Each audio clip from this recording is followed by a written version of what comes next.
Did you have me losing that round too? Just kidding. I'm kidding. Well, we can get straight to it. It looked like you were out there with a man with a chip on his shoulder and had something to prove out there. Impressive performance out there. How happy are you with that? Yeah, no, I'm super happy. I'm fighting at home in Sacramento. This is my home.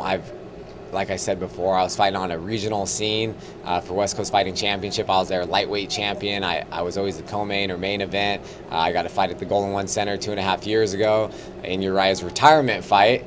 And man, I've never lost a fight in Sacramento, and I wasn't starting tonight, even though Mersad is a tough opponent. Like I was saying in the other interviews, I have to get in there and just fill out my opponent for myself. I have to get hit by them to see how powerful they are. I have to get in there to see how fast they are, and once we clinch up, to feel their strength. And he's sharp, and he hit me a few times, but it's nothing I have seen before. And so I just knew it was a matter of time. I just had to land a clean punch, and I landed a nice jab that sat him down. And then from my hiccup in my UFC career, since I heard him, and as my boxing coach Joey Rodriguez says, once you get him drunk, get him out of there. And so I wasn't going to hesitate. I wasn't going to, conserve energy. I was going in for the kill. How did it feel coming out there to that crowd that had to help supercharge you a little bit? Oh, of course. Sacramento has the best fans, the loudest fans, and I have a huge following, and I fight with Sacramento on my back and my shoulders. And, they motivate the hell out of me. They fuel the fire. So there was nothing. I was getting my hand raised no matter what tonight. I didn't care what I went through, as long as I came out victorious, and I got out of the fight quick. So that's always a plus. You always want to go in there, land the first punch, or get out in the first round with no injuries. But when you're fighting at the highest level and you're fighting some of the best fighters in the world, that's challenging. But I'm fortunate it went the way it did, and now I get to have a great night. I have a huge after party at the Park Ultra Lounge. It's one of the nicest clubs in Sacramento. The Wong family own a lot of great restaurants and clubs around here. They've been sponsoring and supporting me since my amateur days. So I've had so many after parties there. So you guys are all more than welcome to come. And it's going to be a great night. And then we start another world tour. My wife and I are going to Europe for 3.5 weeks next week. Where in Europe? So we're flying into London. We're doing 3 days in London. Then we're going 3 days in Prague. We're going to Austria. We're going to Barcelona, Ibiza, Madrid, Paris, back to London. Then we'll be coming home. And then we're here for a few days, and we're out to New Orleans for 4 or 5 days. Will you train, or is this total, low-key, relaxed family time? Yeah, no, it's going to be. I might go to like a hotel gym and run a little, but it's really just,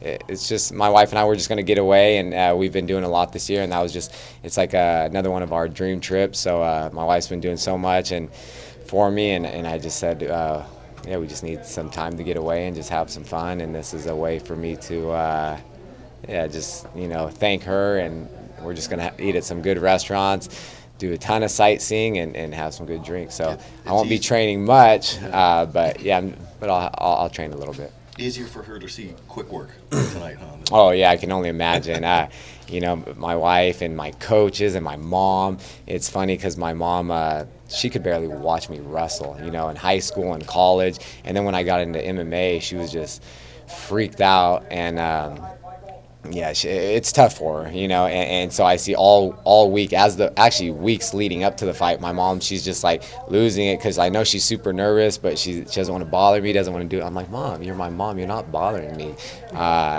Everyone, it's, if you can get in and out quick, that's the best case scenario. And I know early in my career, I used to go in there and finish fights within like 30 seconds, a minute, and all my friends and family were like, man, I paid $50 for 30 seconds. And then when I got into like some tough wars, and we went like 15-minute wars, and there was blood everywhere, everyone's on the edge of their seat, and they were freaking out, and they're like, okay, we're okay with those minute fights, you know what I mean? But I know I can only imagine. I'm not nervous when I fight, but when my teammates and friends fight, and I'm sitting there, and then my heart's just racing like uncontrollably. But for me, I know what I signed up for. I don't get any of those nerves.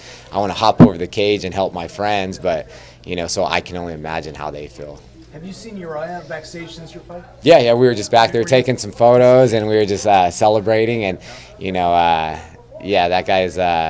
That's awesome. They showed him in the locker room right after your win, and you definitely got him pumped up for his fight. So. Oh, yeah, and he went out and did the same thing. So it's, I think, it was Andre, Faber, and I. We all got our guys out in the first round, right? First round knockouts, and so hopefully the UFC can throw some of the TAM guys some cash. Especially if you tell them they got a vacation. Yeah, right. I'm not saying anything to them. I didn't say anything on the mic, but closed mouths don't get fed. So give me that bonus. What's that say for a 40-year-old guy like Faber? Age is a number, huh? Age is definitely a number. He's defying the odds, but it's also his lifestyle. That guy is so, he lives a healthy lifestyle. He's in the gym more than some of the pro guys. He's always working out. If he's in town, he's at his gym working out. If he's somewhere else, he's in someone else's gym working out. So he's man, he's a great guy, and it's someone that I want to follow in his footsteps. He's a smart man. He's an entrepreneur. He's done so much for the team, for the community, and yeah, it's definitely someone I'd like to follow in the footsteps of.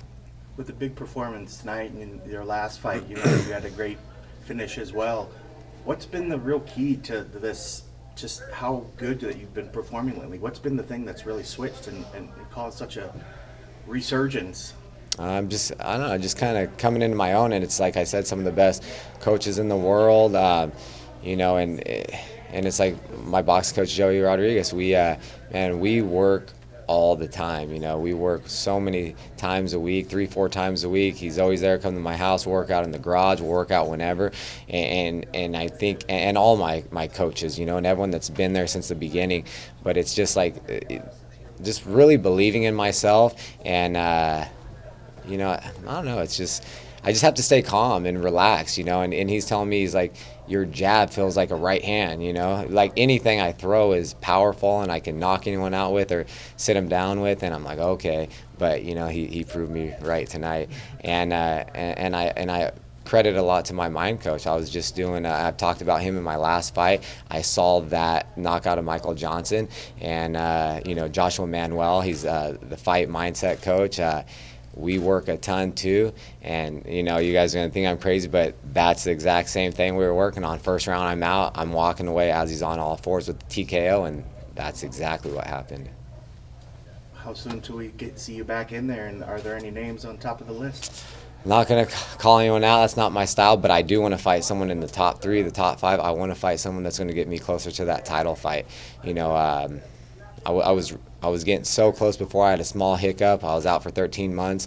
I came back and fought a tough veteran and put him away, and he's never been put away like that. And then I fought Mirsad Bektik, and he's one of the top prospects, one of the top fighters as well, and I got him out of there in the first round. So I don't know. I want to get closer to that title fight. That's my ultimate goal, and I'm hoping to fight at the end of the year, and then achieve that in 2020. That'll be my year.